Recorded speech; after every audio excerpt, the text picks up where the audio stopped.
राजा का सबसे पहला कर्तव्य है कि वो अपनी प्रजा की रक्षा करे। एक राजा को अपनी प्रजा की संपत्ति को बलपूर्वक छीनने का कोई अधिकार नहीं है। राजा पालक होता है, घातक नहीं। हमारे जमाता के रूप में श्री कृष्ण से बढ़कर और कौन उपयुक्त वर हो सकता है? मुझे तो एक ऐसा वर चाहिए जो मेरी पुत्री जामवंती का वरण कर सके। इसलिए आपसे उपयुक्त और कौन वर मिलेगा? मैं अपनी पुत्री जामवंती के लिए आपको मांगता हूं प्रभु।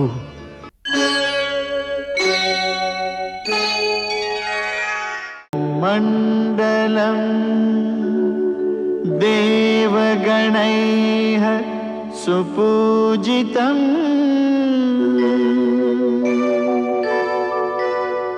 विप्रैः स्तुतं भावन मुक्तिकोविदम्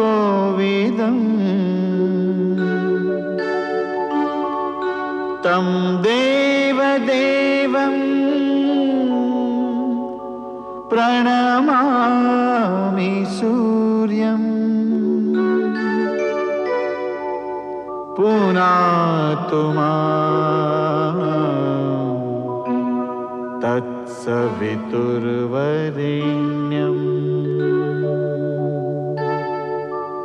तत्सवितुर्वरेण्यम्।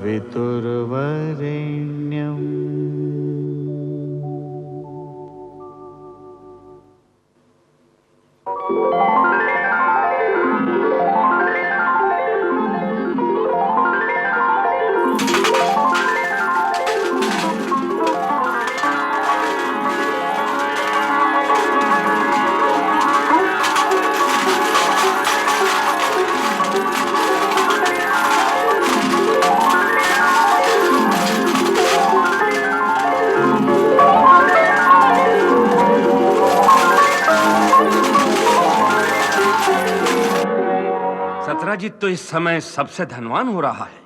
होगा क्यों नहीं, उसे समयंतक मणि जो प्राप्त हो चुकी है। सुना है कि वो मणि उसे प्रतिदिन 20 मन सोना देती है। हाँ, सुना तो मैंने भी ऐसा ही है, परंतु ये मणि उसे मिली कहां से? भूमि से, और कहां से?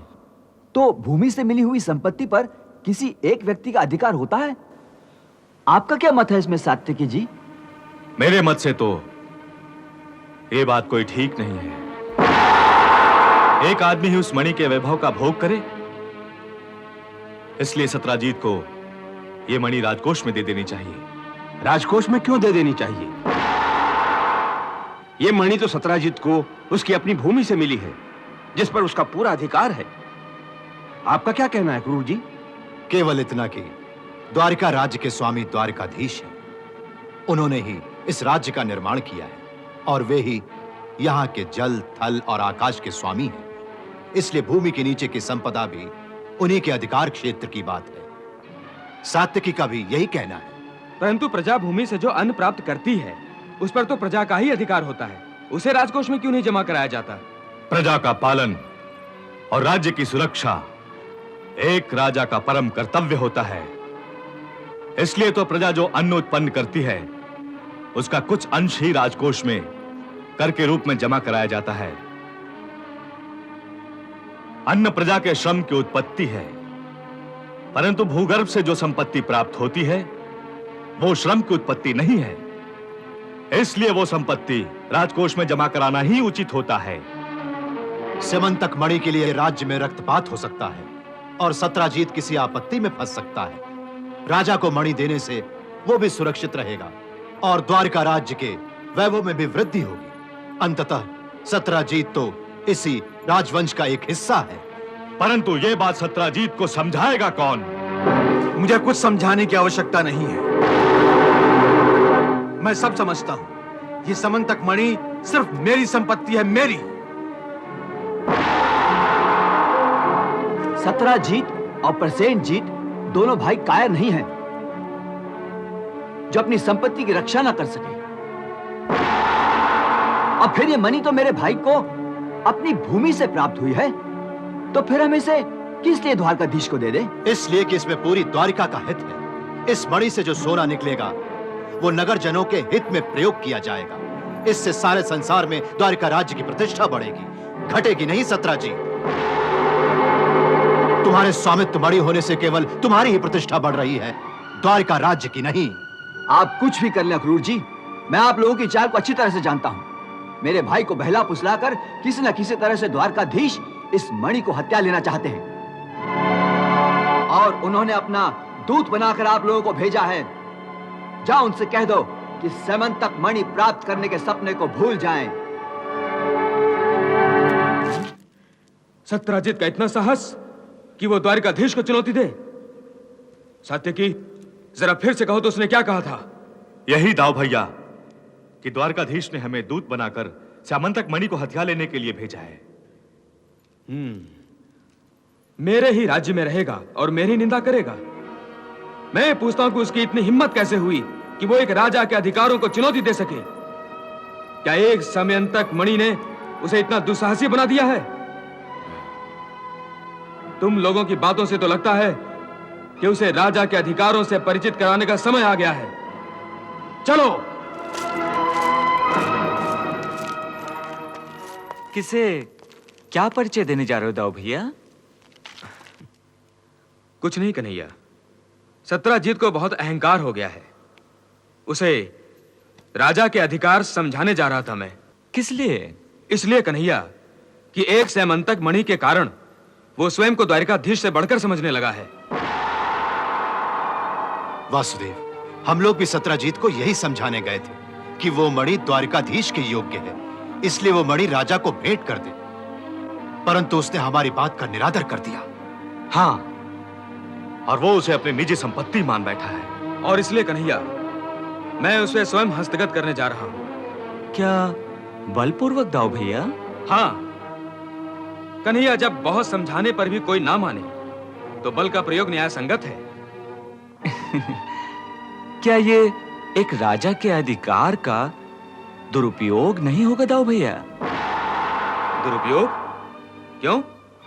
क्योंकि राजा का सबसे पहला कर्तव्य है कि वो अपनी प्रजा की रक्षा करे, उसका पुत्रवत पालन करे, अपनी प्रजा की संपत्ति और उसके वैभव को सुरक्षित रखे। एक राजा को अपनी प्रजा की संपत्ति को बलपूर्वक छीनने का कोई अधिकार नहीं है। यदि राजवंशी अत्याचारी हो जाएगा तो एक राजा और दस्यु में क्या अंतर रह जाएगा? धर्म के अनुसार राजा पालक होता है, घातक नहीं। फिर हम अधर्म के मार्ग पर कैसे चल सकते हैं दाऊ भैया? तो क्या स्यमंतक मणि उसकी निजी संपत्ति हो गई है? निश्चय ही, वो सत्रजीत की संपत्ति है, उसे उसी के अधिकार में रहने देना चाहिए। वो हमारी संपत्ति कदापि नहीं है अक्रूर जी। तुम कोई चिंता मत करना सत्यराजीत, ये मणि मेरे पास सुरक्षित रहेगी। अगर इसे मैं तुम्हारे पास छोड़ जाऊंगा तो कोई इसे तुम्हें बहला फुसलाकर द्वारकाधीश को देने के लिए बाध्य करेगा।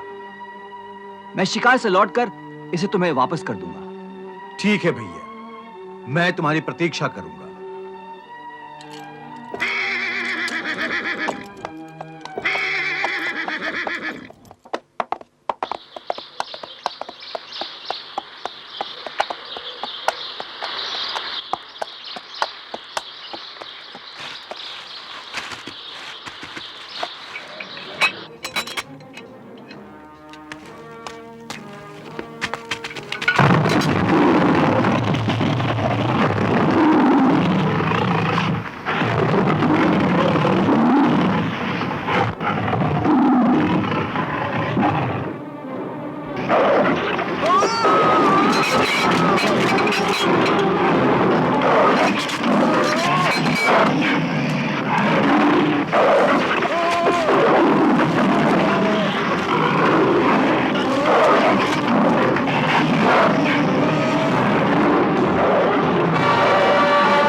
न्याय में तो आप व्यर्थ का विवाद बढ़ा रहे हैं और यदुकुल के राजवंश को रुष्ट करने जा रहे हैं। क्यों? क्या ये मणि मेरी संपत्ति नहीं है? मैं जानती हूँ कि ये आपकी संपत्ति है। तो क्या तुम ये चाहती हो कि मैं दूसरों के लिए अपनी संपत्ति और सुख का दान कर दूं? दूसरों के लिए नहीं, अपनी पुत्री के लिए तो कर सकते हैं।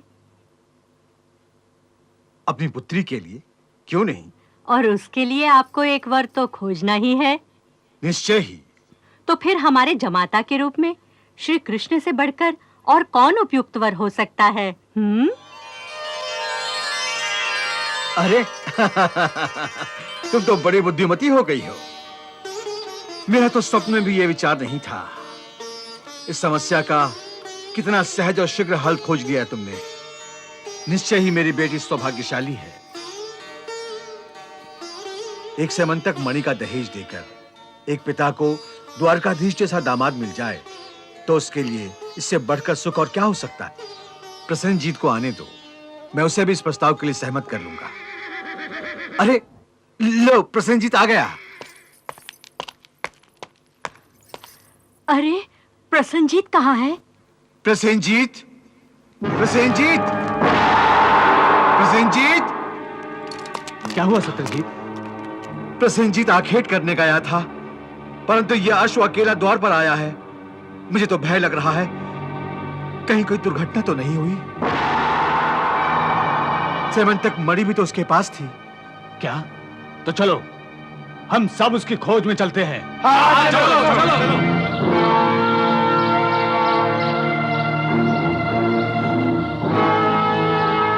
अरे ये तो प्रसेनजीत का धनुष है।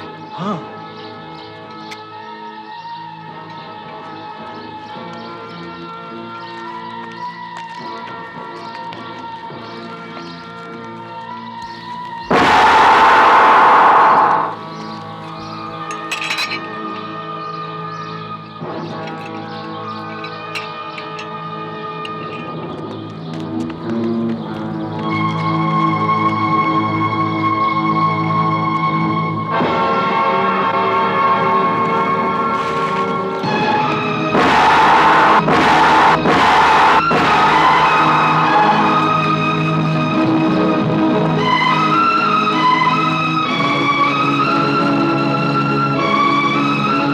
फटा हुआ कपड़ा, रक्त के धब्बे, ये तो प्रसेनजीत का कुर्ता है। कहीं प्रसेनजीत पर किसी ने घात तो नहीं किया? यहाँ कहीं सेमंतक मणि भी तो दिखाई नहीं दे रही है। कौन घात करेगा प्रसेनजीत पर? मेरा तो अनुमान है कि किसी वन पशु ने हमला किया होगा। किसी हिंसक जानवर का ही काम लग रहा है ये। हिंसक पशु का नहीं, किसी हिंसक मनुष्य का कार्य लगता है ये। हो सकता है किसी डाकू ने मणि के लालच में आकर उस पर वार किया हो सत्यजीत। परंतु मणि तो सदैव मेरे पास रहती थी। सभी को मालूम है कि सेमंतक मणि का स्वामी मैं हूं। ये डाकुओं को कैसे पता चला कि आज मणि प्रसेन के पास है? परंतु कल तो मणि उसके पास थी। हाँ, उसने वो मणि आग्रह पूर्वक मुझसे मांग ली थी आखेट पर आते समय। तो फिर यह भी तो हो सकता है कि कोई आदमी नगर से उसके पीछे पीछे आया हो और मौका पाते ही वार कर दिया हो। परंतु ऐसा कौन हो सकता है? वही जिससे मणि का लालच लगा हो, जिसने आपसे वो मणि प्राप्त करने की चेष्टा की हो। तो क्या ये कोई षड्यंत्र है? धन का लालच कुछ भी करा सकता है। बड़े से बड़े आदमी का धर्म भी माया के इस चक्रव्यूह में फंसकर डोल जाता है। अभी कुछ दिन पहले कुछ लोग इस मणि को द्वारकाधीश को देने का प्रस्ताव लेकर तुम्हारे पास आए थे ना? सत्य है। और तुमने उस मणि को द्वारकाधीश को देने से मना कर दिया था। यह भी सत्य है। फिर ये क्यों नहीं सोचते कि प्रतिदिन 20 मन सोना देने वाली उस मणि के लिए कोई क्या नहीं कर सकता? तो क्या तुम्हारा तात्पर्य यह है कि द्वारकाधीश ने प्रसेनजीत पर घात कराया है? हो सकता है। अगर ये सत्य है तो श्री कृष्ण ने ठीक नहीं किया। एक मणि के लिए मेरे भाई के प्राण ले लिए। अरे कहां तो मैंने संकल्प किया था कि मैं अपनी पुत्री सत्यभामा के साथ साथ ये संतक मणि भी द्वारकाधीश को सौंप दूंगा। मैं उन्हें अपना दामाद बनाना चाहता था, मैं उनके पांव पूजना चाहता था। द्वारकाधीश, तुमने बहुत शीघ्रता कर दी, बहुत शीघ्रता कर दी। हाय मेरा भाई प्रसेन, मेरा भाई प्रसेन। क्या सत्यजीत ने जो आरोप द्वारकाधीश पे लगाया है वो सत्य हो सकता है? हाँ, हो भी सकता है। मेरे विचार से द्वारकाधीश ऐसा कार्य कभी नहीं कर सकते। क्यों? आखिर वो मणि प्रतिदिन 20 मन सोना देती है। अगर द्वारकाधीश ने प्रसेनजीत का वध करवा दिया तो फिर धर्म और अधर्म का प्रश्न ही कहाँ रहा? अरे बहना, ये धन का लालच कुछ भी करवा सकता है। अगर राजा ही षड्यंत्रकारी हो गया तो हम न्याय की मांग किसके द्वार पर जाकर करेंगी बहना? अरे वो मणि तो द्वारकाधीश के पास पहुंच गई, इसमें कोई शंका नहीं। अरे उस मणि को प्राप्त करने के लिए ही तो सात्यकी और अक्रूर सत्राजीत के घर पर गए थे। और तुम लोगों ने प्रजा की इस बात को चुपचाप सुन लिया? हाँ? क्या प्रजा को इस बात का अधिकार है कि वो द्वारकाधीश पर समंतक मणि की चोरी का आरोप लगा सके? बोलो सात्यकी, तुम जवाब दो मुझे। परंतु सुनने के अतिरिक्त चारा ही क्या है दाऊ भैया? है, एक चारा अवश्य है। इस झूठे आरोप के लिए हम प्रजा को दंड दे सकते हैं। सत्यजीत का भाई प्रसेनजीत मर गया, इस बात का दुख हमें अवश्य है, परंतु इससे सत्यजीत को यह छूट नहीं दी जा सकती कि वो द्वारकाधीश पर अनर्गल आरोप लगाता फिरे।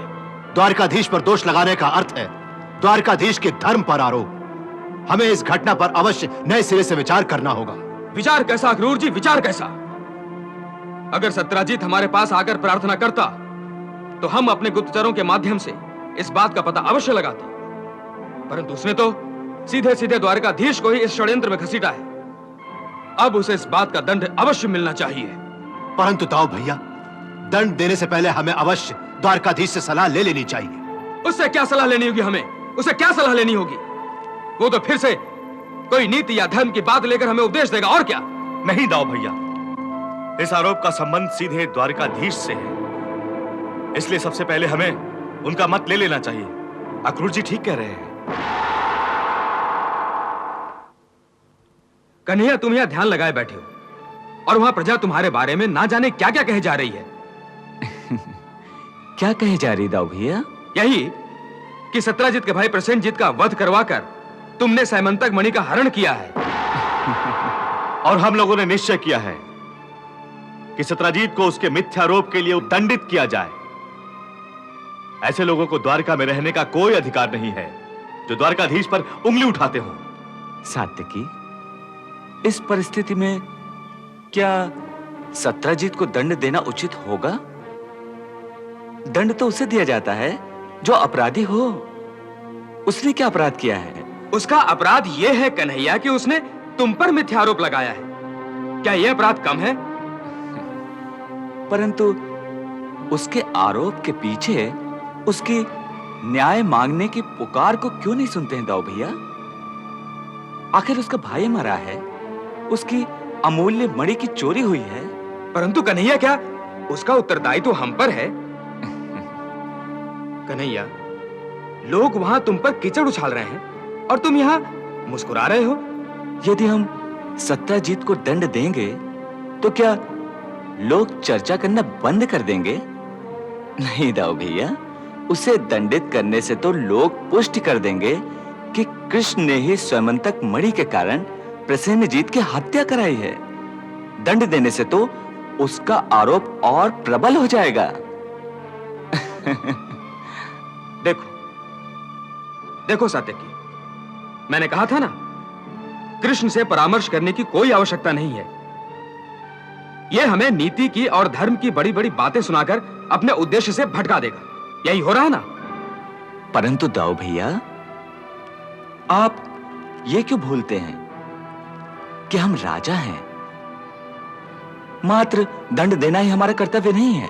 तो फिर क्या करोगे कन्हैया? क्या करोगे तुम?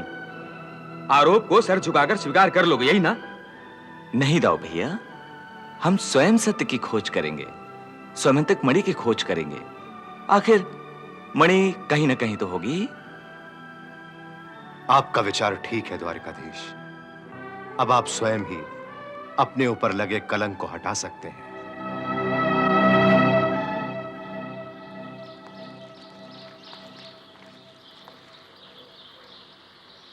यहीं पर प्रसेनजीत का धनुष मिला था।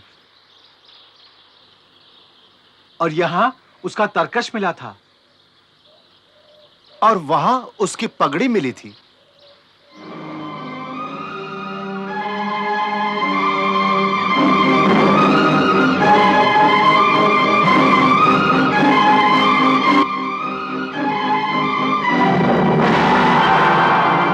देखिए अक्रूर जी,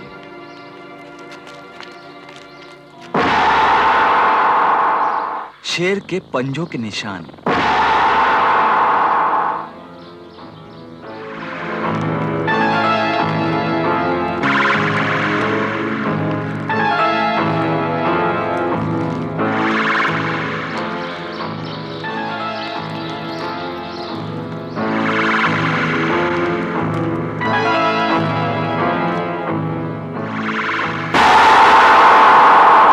देखिए अक्रूर जी,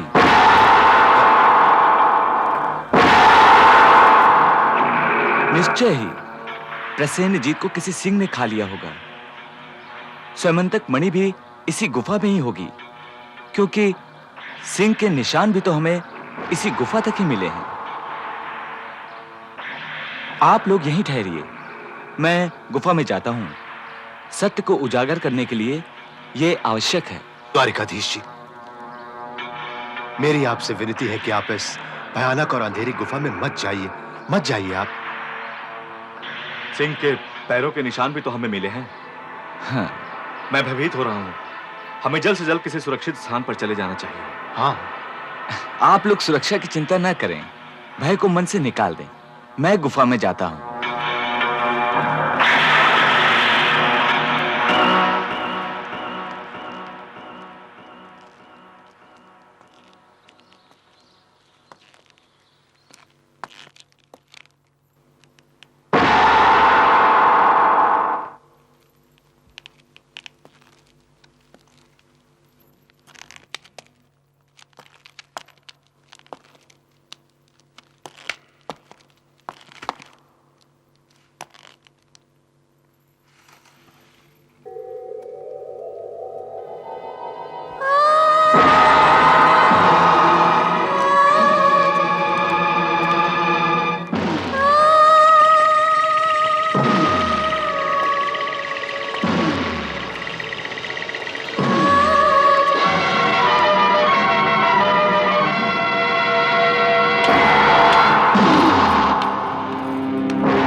पिताश्री, पिताश्री, पिताश्री, पिताश्री, पिताश्री।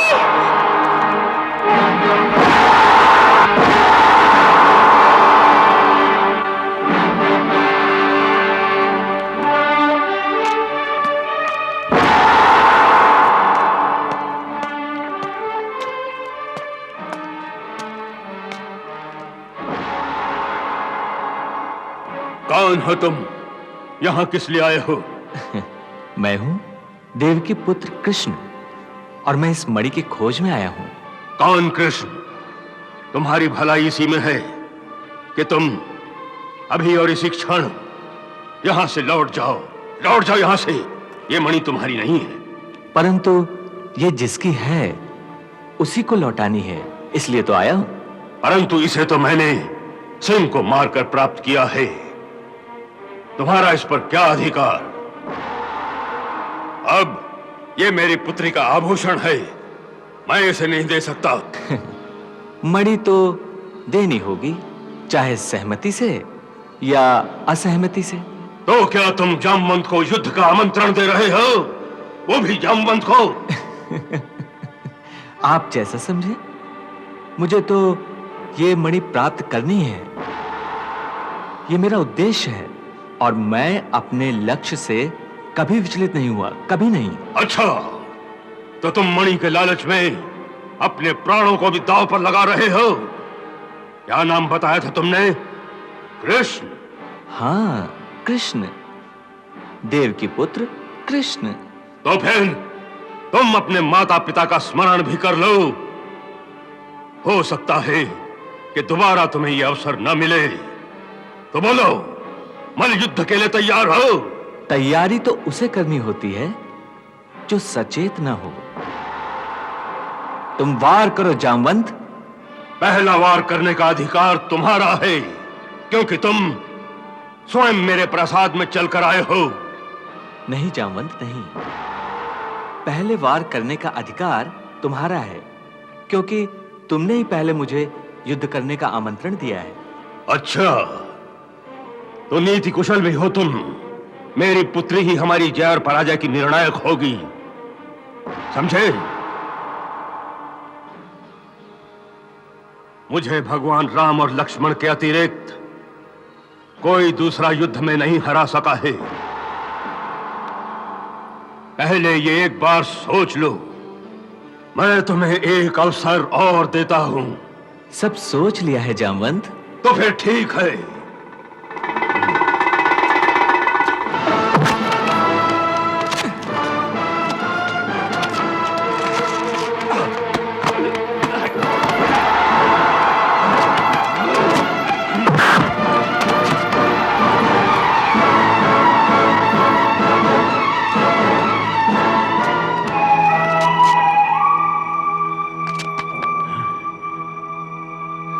सच बताओ कि कौन हो तुम? कह तो दिया, देव की पुत्र कृष्ण। परंतु मुझसे तो कुछ और ही कहा था। किसने? क्या कहा था? दाशरथी भगवान राम ने मुझसे त्रेता युग में कहा था कि मेरी प्रतीक्षा करना। मैं तुम्हें फिर दर्शन दूंगा, और मैं आज तक उन्हीं की प्रतीक्षा कर रहा हूं। परंतु वो तो बोले थे कि... क्या बोले थे जामवंत? यही कि मैं वासुदेव बनकर तुमसे मिलने आऊंगा। और मैं ये भी जानता हूं कि मुझे मेरे प्रभु के अतिरिक्त दूसरा कोई नहीं परास्त कर सकता था। परंतु तुमने तो मुझे परास्त भी कर दिया है। तुम तो कृष्ण हो। ये कैसे संभव है? कैसे संभव है ये? राम असत्य कैसे कह सकते हैं? वासुदेव कौन है? मैं वासुदेव हूं। हाँ, वासुदेव कृष्ण मैं ही हूं।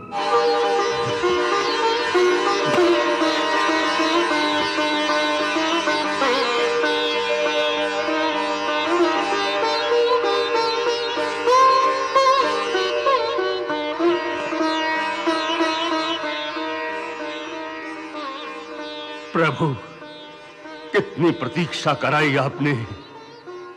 मैं तो आपके लिए ही इस एकांत में साधना कर रहा था। ऐसा कोई दिन नहीं गया कि आपकी याद न की हो प्रभु। अब तो बस मेरी एक ही इच्छा शेष है। बोलो। यही नाथ कि एक बार मेरी आंखों को अपनी उसी मोहनी सूरत के दर्शन करा दें, जिस रूप की सुधा से प्यास बुझाने के लिए ये आंखें त्रेता युग से अब तक खुली हुई हैं, प्रतीक्षा कर रही हैं।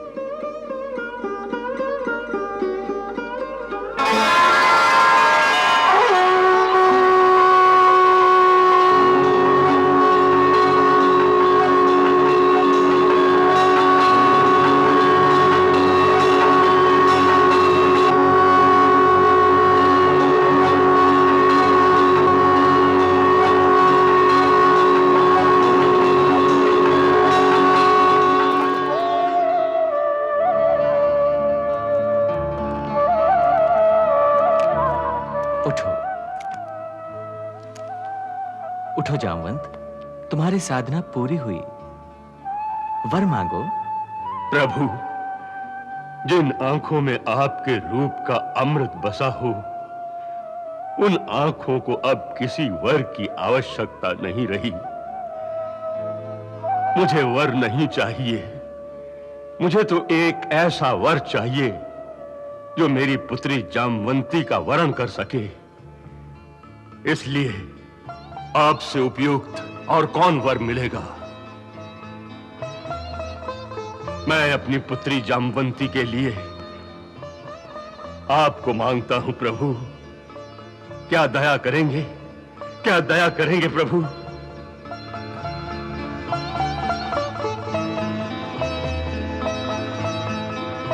तथास्तु वृक्षराज, तथास्तु।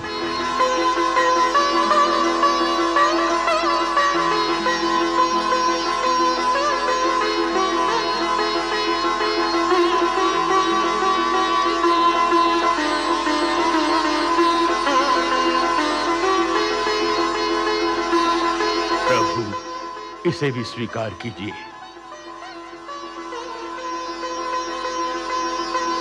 मैं बहुत लज्जित हूं द्वारकाधीश, बहुत लज्जित हूं। लज्जित? क्यों? इसलिए कि मैंने आप जैसे धर्म के अवतार पर मिथ्यारोप लगाया। तुम चिंता न करो सत्यजीत। तुम यदि ऐसा न करते तो मुझे जामवंती कैसे प्राप्त होती?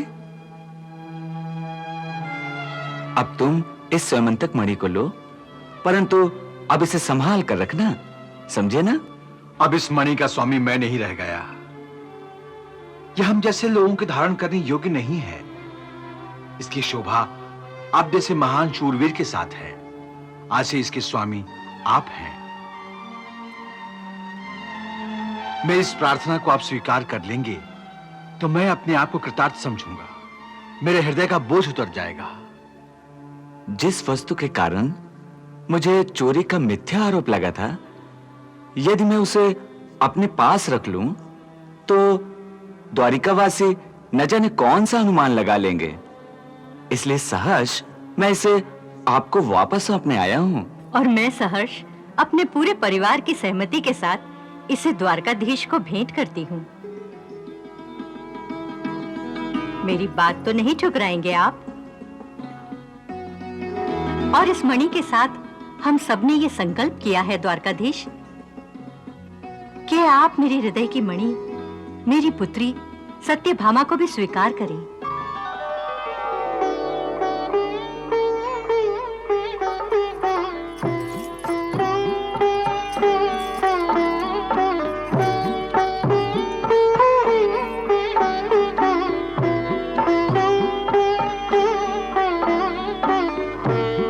हाँ कन्हैया, सत्यभामा सर्वथा तुम्हारे योग्य है, और फिर ये अपने ही कुल की है। सत्यभामा, आज से तुम मेरी अनुज वधू हो गई हो। सदा सुखी रहो।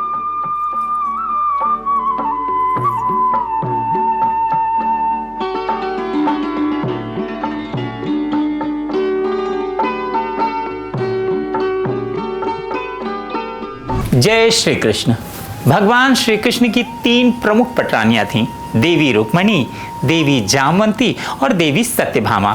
देवी सत्यभामा अपने सौंदर्य और अपने पिता सत्यजीत के पास सामंतक मणि होने के कारण अहंकार में रहती थीं। उस मणि से प्रतिदिन स्वर्ण की वर्षा होती थी। द्वारिका में यह विचार उठता है कि मणि को राजकोष में रखा जाए, पर सत्यजीत अस्वीकार कर देते हैं। भ्राता बलराम क्रोधित होते हैं, परंतु भगवान श्री कृष्ण उन्हें शांत कर देते हैं। आगे सत्यजीत का भाई मणि लेकर वन जाता है, जहां एक शेर उसका वध कर देता है। नगर में शोक फैल जाता है और भ्रमवश संदेह भगवान श्री कृष्ण पर जाता है। सत्यभामा की माता अपने पति सत्यजीत को समझाती हैं कि मणि भगवान श्री कृष्ण को दहेज में देकर संबंध सुधार लें। इधर वन में घटनाओं के प्रमाण मिलने से स्थिति और गंभीर हो जाती है, जिससे द्वारिका में चिंता और संशय का वातावरण बन जाता है। जय श्री कृष्ण।